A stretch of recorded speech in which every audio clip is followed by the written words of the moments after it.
The winter sun had barely risen, its weak light barely brushing the snow-covered ground as Kara stood in the silence of the early morning. The air was sharp, biting at her exposed skin as she bent down to gather scattered firewood.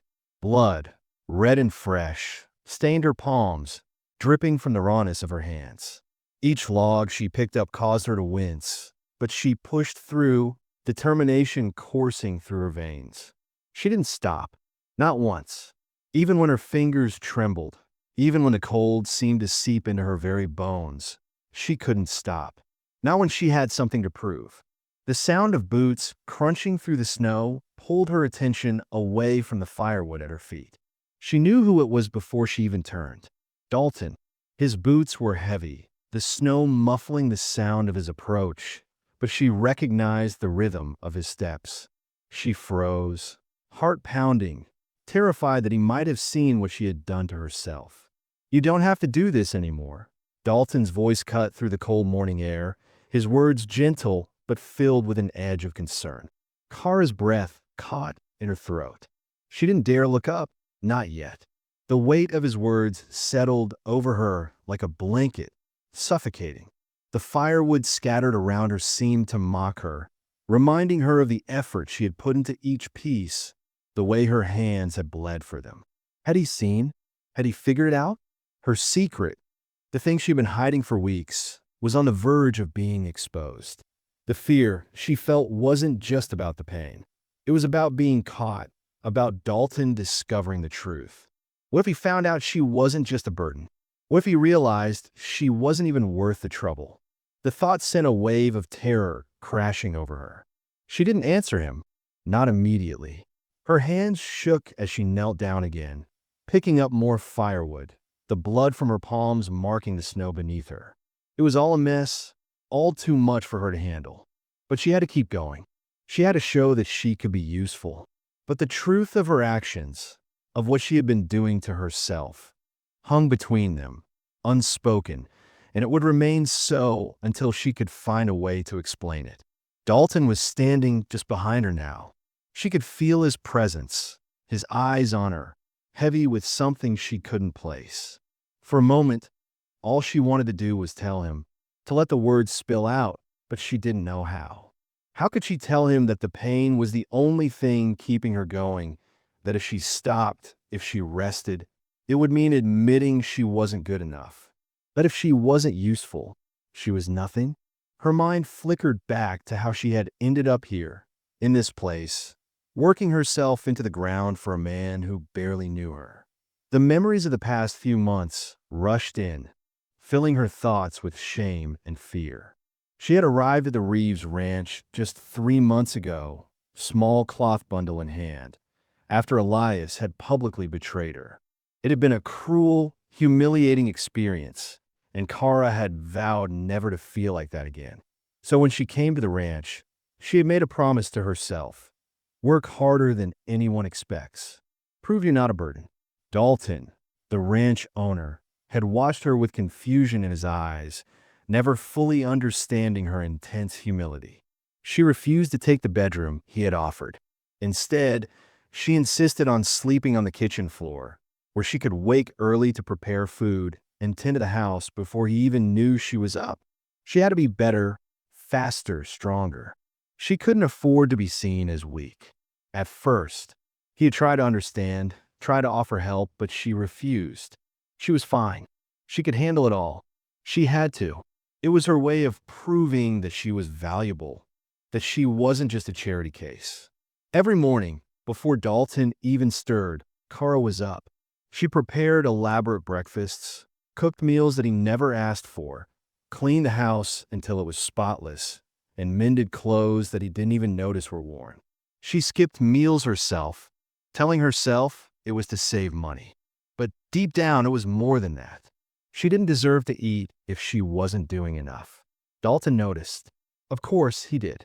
He found her hauling firewood one morning, his job, not hers. The logs were heavy, far too large for her small frame. She struggled with them, her arms shaking, her hands too cold to hold on properly. He had watched her for a long moment before speaking, his voice unsure. I should pull my weight, she'd said, her words cutting off as she caught herself. She almost said too much, but she stopped herself. She couldn't show weakness. Not to him, not to anyone. I don't want you to regret, she had started, but she didn't finish the sentence. The word regret hung there between them, unsaid. It felt like a weight pressing on her chest, but she couldn't explain why. What was she really afraid of? She couldn't put it into words, not yet. But the answer was simple. She was afraid of being sent away, of being seen as useless, of being nothing. And so, she kept working harder and harder. She would push herself beyond what anyone expected, beyond what even Dalton could see. She would prove that she could be of use. She would prove she wasn't a burden. She couldn't afford to be anything else. But as the cold morning stretched on and her hands bled, that same thought echoed her mind, unanswered. What if Dalton had already seen her for what she was? Dalton sent Kara to town on a cold morning, needing flour and salt for the coming week. It was market day, and the general store would be busy, bustling with townsfolk. Kara knew the routine. She would slip in unnoticed, grab the supplies, and return to the ranch before anyone could ask too many questions. But this time, something felt different. As she entered the store, a hush fell over the small room. The women, mostly farmers' wives, had gathered in a corner near the wood stove. Their conversation stopped as she walked past them, but their eyes never left her. Mrs. Crawford, a woman whose sharp tongue could cut through the thickest of winter coats, was the first to speak. Living under his roof unmarried, after what happened with Elias, she said, her voice dripping with judgment. The others giggled, exchanging knowing looks. Poor Dalton, stuck with charity cases, Mrs. Crawford added, her words laced with venom. Kara felt her face flush with shame. She lowered her gaze, clutching the list of supplies tightly in her hands, trying to ignore the whispers. But they stung, each word a dagger in her chest. She knew exactly what they were saying. The whole town had seen what happened with Elias, how he'd cast her aside for a woman with a proper name and a proper family. And now, here she was, a poor girl with nothing but her hands, living in the same house as Dalton Reeves. The whispers were louder now, more pointed. Elias's cruel words echoed in her mind. Still playing housemaid? You always confused desperation for devotion, he had sneered, standing in front of her with his new fiancée, a woman who was everything Kara wasn't. Men keep women like you around until something better comes along, he'd added, his voice cutting through the air like a blade. She had stood there, humiliated, unable to fight back. The fiancé had laughed, a sharp, mocking sound. Kara had felt the sting of that laughter deep in her bones. She had tried to ignore it, to act as if it didn't matter, but it did. It mattered more than anything. And now, in the small, cramped store, with every pair of eyes on her, she couldn't escape the weight of those words. She couldn't escape the truth that had been etched into her soul. She wasn't good enough. She wasn't even worthy of being a burden. Kara had taken the flour and salt, paid in silence, and fled the store as quickly as she could. The weight of the town's poison clung to her, suffocating her as she walked back to the ranch. She didn't tell Dalton what had happened. She couldn't. How could she explain the shame she felt, the sense of being nothing more than a servant in the eyes of the world? She couldn't even say it aloud to herself. When she arrived back at the ranch, she didn't go to him. Instead, she set to work. She added more tasks to her already heavy list of chores. She worked harder than ever, determined to prove that she wasn't a burden, that she could earn her place. She stayed up late, well past midnight, mending clothes, sweeping the floor, and scrubbing the counters until the house shone. She barely ate, too consumed by the guilt and the fear that if she stopped, if she allowed herself to rest, it would mean that Dalton would see her for what she was. She wasn't enough. She wasn't even worthy of a bed. As she worked into the early hours of the morning, exhaustion began to take its toll. Her body was weak, her hands trembling from fatigue, but she refused to stop. When Dalton came in from checking the fences the next morning, he found her asleep at the kitchen table, her head resting on her arms. The house was immaculate, but she looked like a ghost, pale, worn, and broken. Dalton didn't wake her. Instead, he covered her with a blanket and gently lifted her, placing her on the kitchen floor beside the stove. He couldn't understand why she pushed herself so hard, but he could see that she was in pain. He stood there for a moment, watching her sleep, his heart aching with concern. But it was the question he whispered as he turned to leave that made Kara's heart stop. What are you so afraid of? It was a question she couldn't answer. Not then, not ever. She wasn't afraid of Dalton. She wasn't even afraid of the hard work. What terrified her, what made her skin crawl with dread, was the thought of being sent away. The thought of being seen as weak. The thought of being nothing. It was easier to be invisible, to stay busy, to keep working than to face the truth that she might not belong. The next morning, the cold grip of winter settled in harder. Snowflakes began to fall, drifting silently over the ground as Kara prepared for another day. But something shifted in her. She would take over all of the firewood duties from here on out. She would wake even earlier, before Dalton could stop her. She would prove to herself and to him that she could handle it, that she could carry her own weight. She couldn't afford to be weak. Not now, not ever. But as the hours passed, and she felt the weight of her decision pressing down on her, she didn't realize how close she was to the edge. She didn't realize how far gone she had already become, racing toward a breaking point she couldn't even see. The fear of being seen as weak, of being sent away, was pushing her further than she could handle. And soon, she would learn that there were limits to what the human body could endure. Limits she had already crossed. Winter tightened its grip on the ranch, the days growing shorter and colder as the temperature plummeted, leaving a harsh bite in the air that made every breath feel like a needle piercing the lungs. Snow blanketed the land, thick and heavy, and the firewood that had seemed plentiful just weeks ago now became the most important task of the day. Without enough wood, the house would be cold, the fire would die, and they would be left to endure the biting chill of the winter nights. Kara knew this better than anyone. So, with each new day, she woke earlier before the first light of dawn had a chance to pierce the darkness. She crept from the warmth of the kitchen floor and slipped into the freezing cold outside, her breath forming clouds of vapor in the crisp air. The snow crunched underfoot as she worked, gathering firewood in the stillness of the morning, her hands red and raw from the cold. But she refused to stop. She couldn't. Not when every log she carried brought her one step closer to being indispensable, one step closer to proving that she wasn't a burden. But her secret labor came at a price. Her hands, already calloused from weeks of hard work, had begun to bleed. She tried to hide it first, wrapping them in cloth to protect them, but the bleeding wouldn't stop. Her palms were raw, the skin torn from gripping too many logs, from pulling too many heavy pieces of wood. She couldn't bear the thought of Dalton seeing her like this, broken and battered. And so she kept it hidden, even as the blood soaked through the makeshift bandages. But it wasn't just her hands that were suffering. The lack of sleep, the constant pushing of her body, was beginning to take its toll.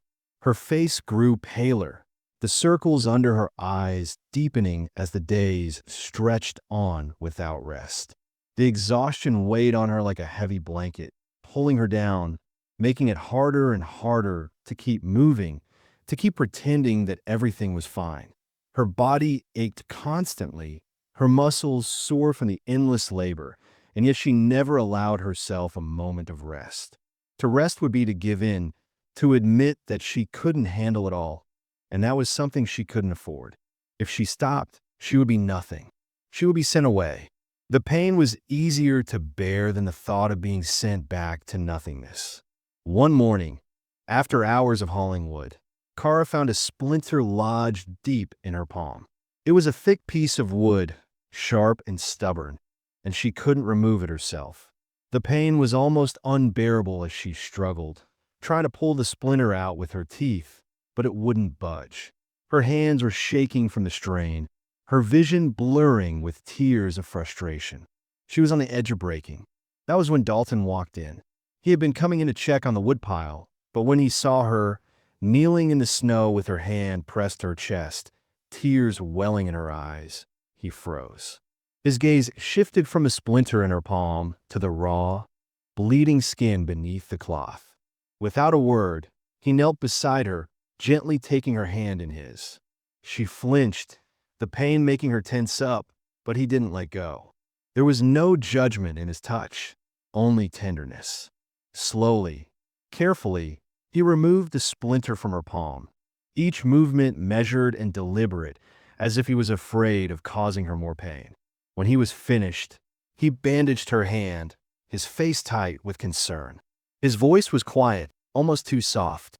"Why are you doing this to yourself?" he asked. She couldn't answer him. She couldn't explain the depth of her need to prove herself, to prove that she was worthy of being here, of being with him. She couldn't explain why she would hurt herself for the sake of keeping up appearances, for the sake of not being seen as weak. Instead, she bit her lip, swallowing the sobs that threatened to break free. Her heart ached as Dalton gently held her hand, his touch like a balm on the rawness of her skin, but it didn't soothe the rawness inside of her. She couldn't say anything, not yet. She couldn't admit how much fear had gripped her heart, how much of her life had been spent trying to be useful, to be needed. Because if she wasn't needed, if she wasn't useful, she would be discarded. She had been discarded before. She couldn't let it happen again. But Dalton didn't press her. He didn't push her for answers she wasn't ready to give. Instead, he simply helped her back to the house, his presence a quiet support that, for the first time in weeks, made her feel like she wasn't alone. As the days passed, Dalton's concern only deepened. He saw the way she moved more slowly, the way her hands shook when she tried to cook, the way she could barely keep her eyes open by the end of the day. He tried to intervene, gently at first, asking her to sit down, to rest, to eat something, but she always refused. "I'm fine," she would say, brushing him off with a weak smile. "Almost done. Just one more thing." Each time he pushed, she pulled away. She couldn't let him see the truth. Not yet. Not until she had earned her place. And so she continued, waking up earlier, hauling firewood until her back ached, working through the pain, working through the exhaustion. But no matter how much she worked, no matter how much she pushed herself, she couldn't escape the feeling that she was teetering on the edge of something, that the breaking point was closer than she realized. She couldn't keep going forever. She knew that, but she didn't know how to stop. The days had become a blur of exhaustion, her mind clouded with the fog of sleepless nights and the weight of too many tasks left undone. Winter had taken hold of the ranch with a vengeance, the bitter cold seeping into the bones of the house, making every moment feel like an eternity. Kara had pushed herself beyond her limits, and it was beginning to show. Her hands were raw and bloody, the skin cracked and torn from the constant work, yet she couldn't stop. She refused to stop. Each morning, she woke before dawn, the darkness still thick outside, and she went straight to the firewood pile, hauling logs until her muscles screamed for rest. She had to keep going. If she stopped, she feared Dalton would see her weakness. He'd see that she wasn't the person she was trying to be. And if he saw that, he might send her away. He might realize that she was a burden, that she wasn't worth the trouble. She couldn't let that happen. Not after everything. She'd already been cast aside once before, by Elias, and she couldn't bear the thought of it happening again. So she worked. She worked until the pain in her body was a constant throb, until her hands trembled so badly she couldn't grip the wood without it slipping from her fingers. But she didn't stop. She couldn't. It was the only thing she had left to prove that she was enough. But one morning, it all came crashing down. The cold was unbearable, the wind howling through the trees as she struggled with another heavy load of firewood. Her fingers bled through the makeshift bandages she'd wrapped them in, her body shaking from the cold and the exertion. She had pushed herself too far. Her arms were like lead, her vision growing blurry around the edges. She could barely see the log she was attempting to lift, but she kept trying, fighting against her body's growing protests. But when she reached for another armful, something inside her gave way. Her knees buckled. She couldn't hold herself up anymore. The firewood crashed to the ground, scattered in every direction as she collapsed into the snow, her legs giving out beneath her. Her breath came in ragged gasps, her vision white at the edges as she lay there, too exhausted to move. She tried to lift herself back up, but her hands were shaking too violently, and the snow felt like a blanket that was both suffocating and comforting at the same time. She couldn't move. She couldn't get up. She was too broken. She was nothing. The sound of boots crunching through the snow reached her ears, and her heart skipped a beat. Dalton. Her body tensed in fear, but she couldn't move.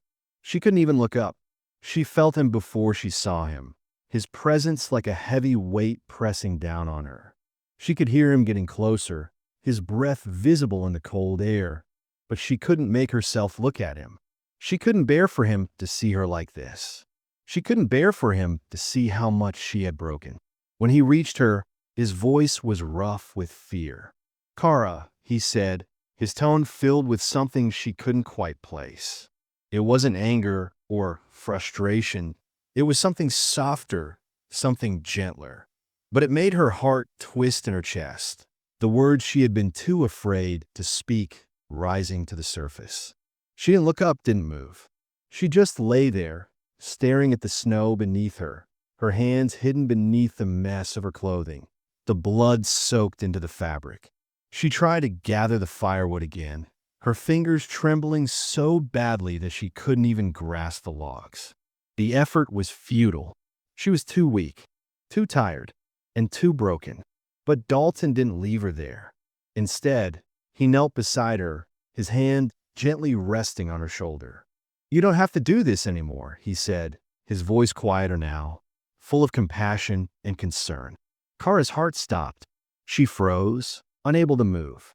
The words struck her like a bolt of lightning, their weight crashing into her chest.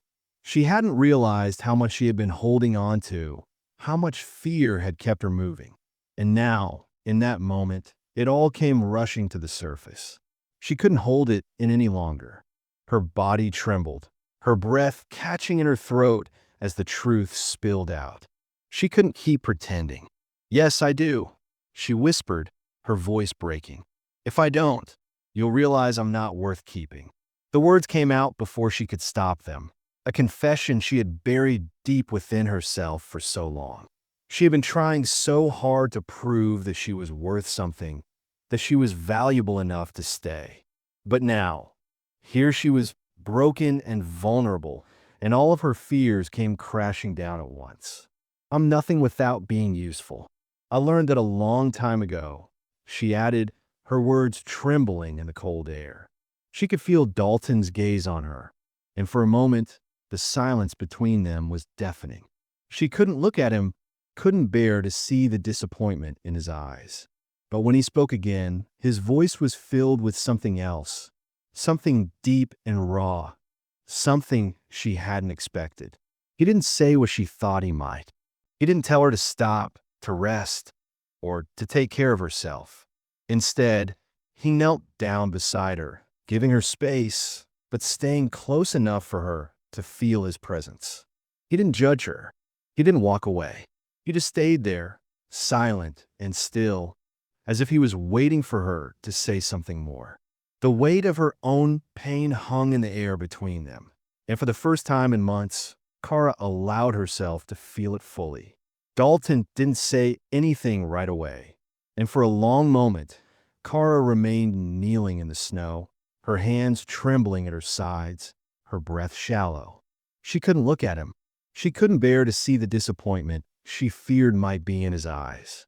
But instead of moving away, instead of leaving her there in the snow where she had collapsed, he surprised her.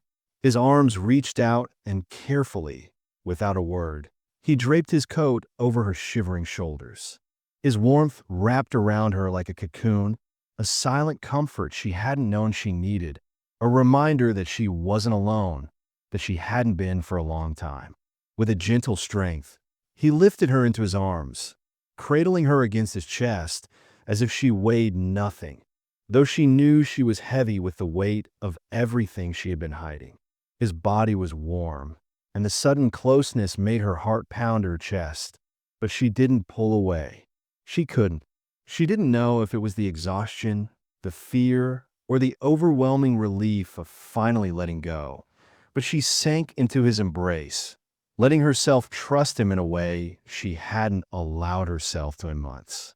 He carried her back through the snow, his steps sure and steady, and despite the chill, despite the tears that threatened to fall, she found herself leaning into him, as if she could simply disappear into the safety of his arms. When they reached the house, instead of taking her to the guest room as she expected, Dalton surprised her again by carrying her into his own room, the one she had never set foot in. It was an intimate gesture, one that caught her off guard, and yet for the first time since she arrived, she didn't feel like an outsider. She didn't feel like a burden. He placed her gently on the bed, and when she tried to get up, to apologize, to insist that she couldn't be there, he stopped her with a soft hand on her shoulder. "Stay," he whispered, his voice low and firm, yet filled with a tenderness she hadn't known he had. "You're not a burden. You're not a problem. You're just you." The words felt like a balm on the wounds she had carried with her for so long. For the first time in so many months, she let herself believe it. Let herself believe she was allowed to rest, to heal.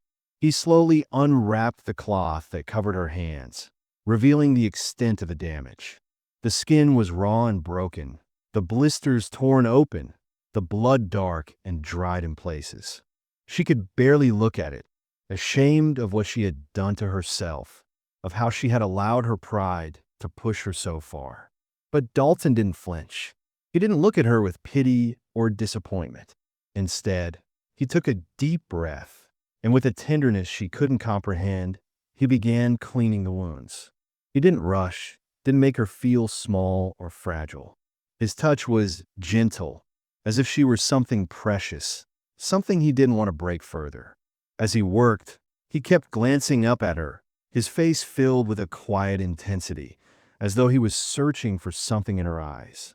But Kara couldn't meet his gaze. The shame was too strong, the guilt too thick. She couldn't bear to look at him and see the truth of what she had done. When he finished bandaging her hands, he spoke again, his voice thick with emotion. "You think you're not worth a bed.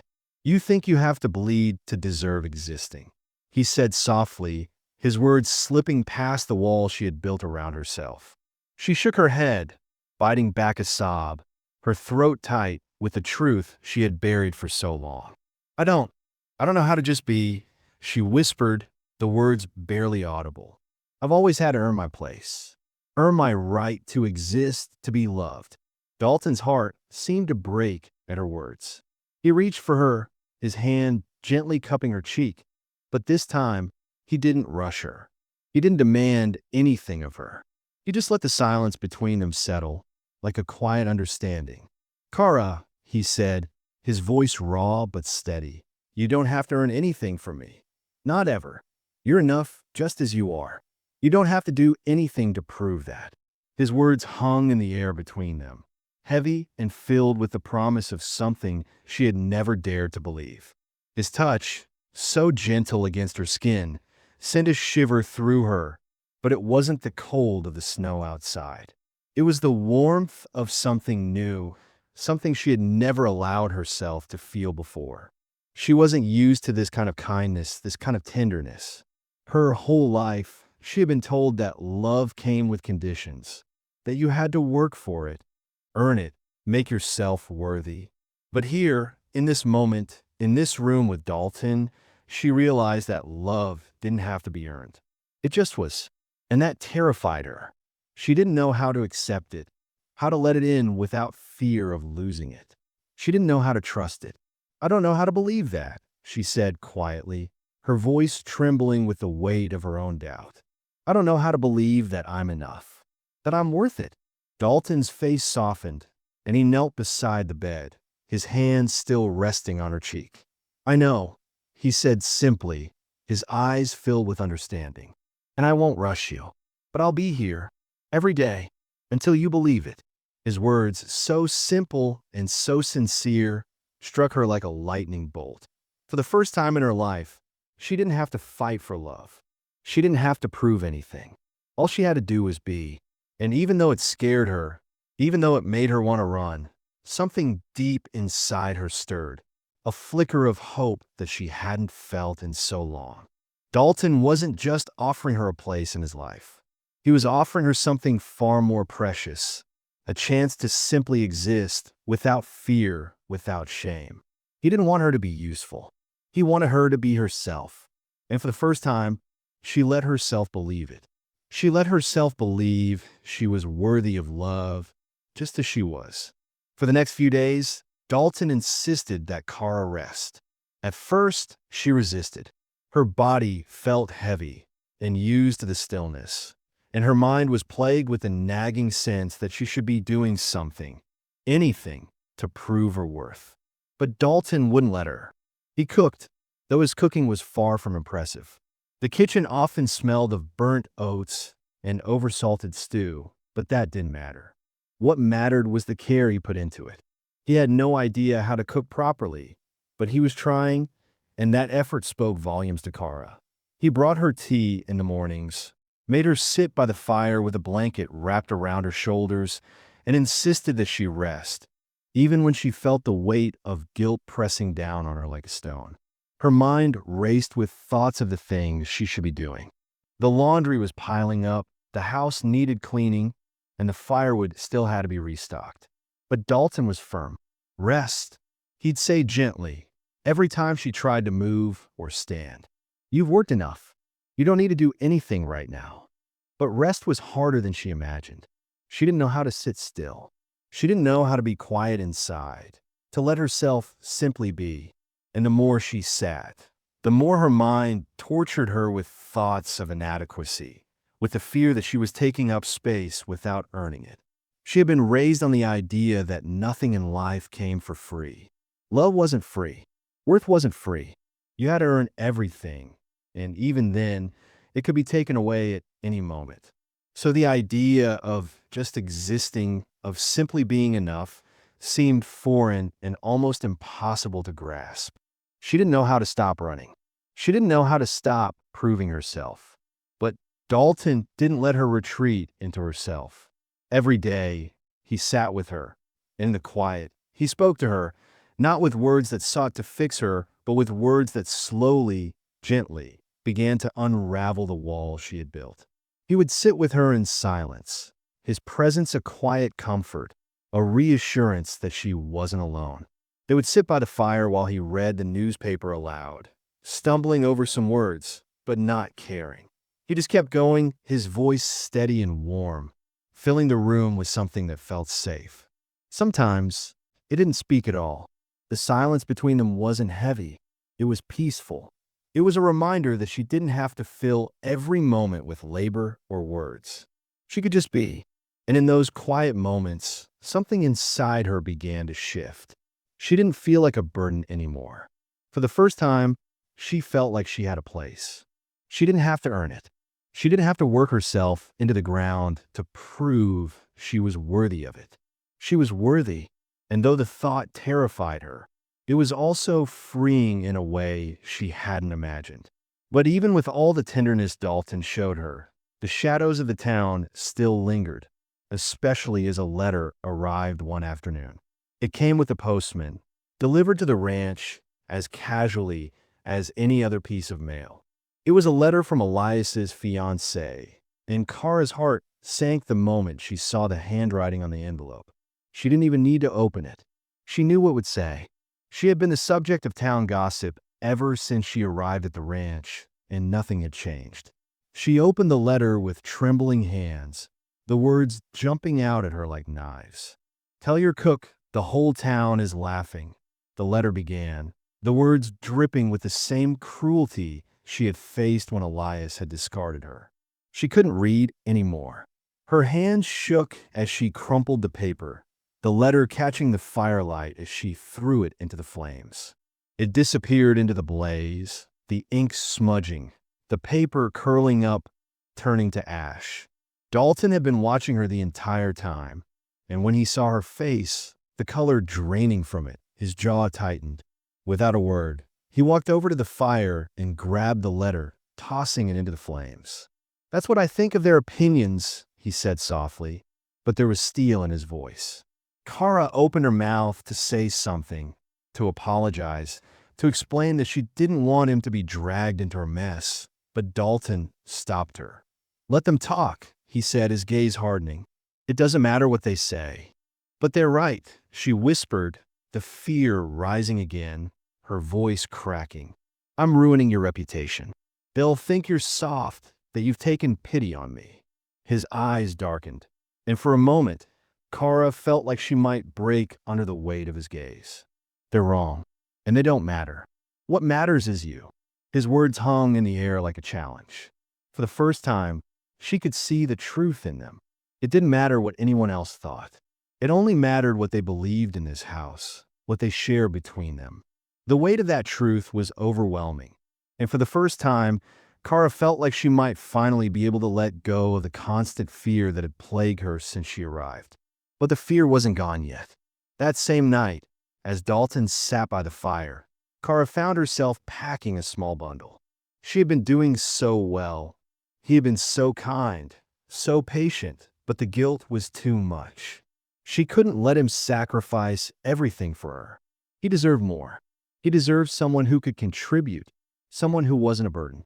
She slipped out of the house quietly, intending to leave before he woke.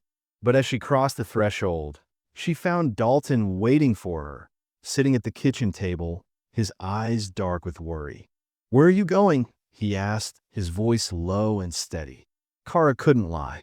She couldn't pretend she wasn't about to leave. "You deserve better than me," she said, her voice shaking. "I won't let you sacrifice yourself for me." Dalton's gaze softened, and he stood, crossing the room to her. "Stop. Stop deciding for me what I deserve," he said, his voice breaking through the layers of guilt and fear she had wrapped around herself. "Why won't you let me go?" she asked, her own voice rising now, the frustration breaking through. "Why won't you let yourself stay?" Dalton's voice cracked. "Because I know how this ends. You'll wake up one day and realize I was just desperate, that you were never meant to be here." The words stung, but they were honest. She had always feared that the moment would come, when he realized that she wasn't what he truly needed. She wasn't the woman he deserved. Dalton stepped closer, his voice low but unwavering. "Is that what you think this is? Pity?" he asked, his jaw clenched, a mixture of hurt and determination in his eyes. Kara blinked, the weight of his words sinking in. "You think when you smile at me, I'm just being charitable?" he asked again, his voice a little softer this time. "No," Kara whispered. "I never thought that." For a long moment, they stood in silence, and for the first time, Kara began to feel the fear that had been gripping her heart begin to loosen. She was scared, so scared, but Dalton's words, his steadfastness, made her want to believe, to trust, and maybe, just maybe, she could. The following days were a quiet tension between them, the unspoken things still hanging in the air like mist, both of them aware of the fragile thread that had begun to stretch between their hearts. Kara had stayed, though the fear that she didn't belong lingered in the back of her mind like a constant shadow, reminding her that she had only made it this far because of Dalton's kindness, not her own worth. She still didn't know how to just be, how to live without the fear that she was taking more than she could give. Dalton seemed to sense it, though, the weight of her thoughts pressing on him too, and so he did what he always did. He simply stayed. He didn't push her talk about her fears, but he didn't let her retreat either. He showed up in the small ways that made her chest tighten in the best way. Bringing her tea in the morning, sitting beside her at the table while she worked, reading aloud to her in the evenings. His steady presence was a balm she never knew she needed. He was patient with her in ways she had never been with herself. Every small, quiet act of care seemed to chip away at the walls around her heart. And though the progress was slow, it was undeniable. Still, the question that had haunted her from the moment she set foot on the ranch, "Why me?" remained unanswered. She hadn't dared to ask Dalton directly. She couldn't. The fear of his answer, the fear of hearing that she wasn't enough, that he might simply be settling for her out of pity, was too much to bear. So she pushed it down, buried it under the layers of new routines and fragile moments of comfort. But she couldn't ignore it forever. One evening, as they sat by the fire in the dim light, the silence between them thick and comfortable, Kara found herself gazing into the flames, her mind a swirl of tangled thoughts. She had been thinking about Elias, about her time in the town, about all the things she had done to hide her worth. And then she thought about Dalton, about how he never looked at her the way others did, how he never seemed to care about the things that made her feel unworthy. He saw something in her that no one else did. It terrified her. Why me? The question escaped her lips before she could stop it, quiet but raw. Dalton didn't say anything right away, but she could feel his eyes on her, steady and unblinking. She couldn't look at him. She couldn't bear the thought of hearing pity in his voice, of hearing the answer that she feared was true, that he had chosen her out of guilt or obligation. But when he spoke, his voice was soft, and there was something in it that made her heart stop. "Because loving you is the easiest thing I've ever done," he said, his words simple but heavy. The weight of them pressed down on her chest, and for a moment, she couldn't breathe. She wanted to ask him why, to demand an explanation, but the truth was staring at her in the firelight, in the sincerity of his voice. He loved her. He had loved her for a long time, even before she had allowed herself to believe it. His words were a balm to the wound she had carried for so long. The wound of not being enough. The wound of always feeling like she had to prove herself. She had spent so many years convincing herself that she wasn't worthy of love unless she earned it. But Dalton had shown her the truth. Love didn't have to be earned. It just was. She still couldn't fully comprehend it, couldn't fully believe it, but the cracks in her armor were growing. She no longer felt the need to hide behind exhaustion, behind the guise of usefulness.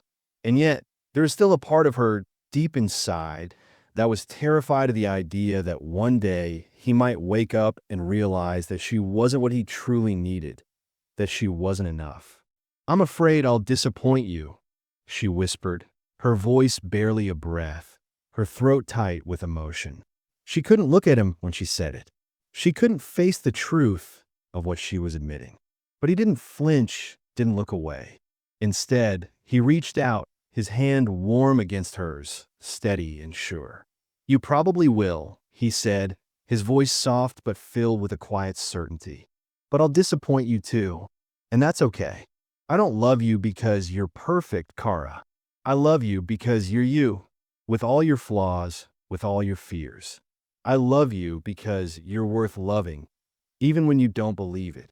His words were like a mirror, reflecting everything she had been afraid to face, that she was worthy of love, of tenderness, of all the things she had spent so many years running from.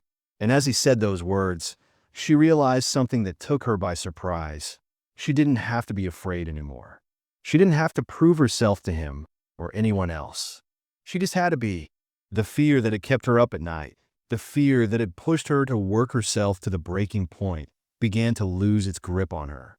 She still wasn't sure how to believe that she was enough, but for the first time, she felt like she could try. She could try to believe that she was worthy of love without earning it, without having to prove herself over and over again. The next morning, as the sun began to rise over the snow-covered plains, Kara found herself sitting on the porch, wrapped in a blanket, watching the sky turn from dark to light. Dalton joined her soon after, the warmth of the cabin behind him, the cool air crisp on his skin.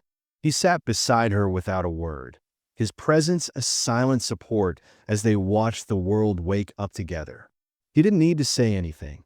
The comfort of his company was enough. And then, as the light of the morning touched the horizon, he pulled something from his pocket, a small, simple ring. It wasn't a grand gesture, wasn't a diamond or a showy display of wealth. It was a ring that had belonged to his grandmother, a simple band of gold, tarnished with age but still shining in a morning light. "It's not about saving you," he said, his voice low and steady. "It's because I want you to stop shrinking. I want you to know that you belong here, with me, in this life, in this world." His words were a quiet promise, one that filled her heart with warmth, with a kind of peace she hadn't known before. She didn't have to be perfect. She didn't have to be anything other than herself.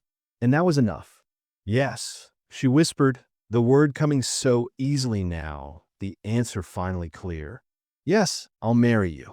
In the quiet that followed, the world seemed to stand still, and for the first time in her life, Kara didn't feel like she was fighting to survive.